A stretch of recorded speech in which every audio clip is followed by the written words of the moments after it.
ليك فيك تساعدني؟ اكيد لا، مش فاضي، انا بدي احذر كلمتي لحالي.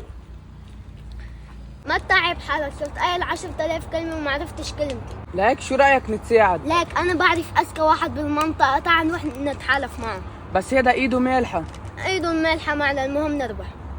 ليك انت اذكى واحد بالمنطقة، فيك تساعدنا؟ طلقوا رح ساعدكم. عمو بليز ساعدني. ساعدك؟ انا عم فتش على حدا قوي يساعدني، يطلع لي بنت صغيرة؟ اكيد لا. الله يخليك يا عمو، ما بدي اختفي. طيب رح ساعدك. انت هلا بس تفلي، لوين بدك تروحي؟ شو بيعرفني؟ طيب ركزي معي شوي، انت وين بتنامي كل يوم؟ على التخت. طيب انت وين ساكنة؟ بزحلة. لا انا ما في هيك، انا بدي حدا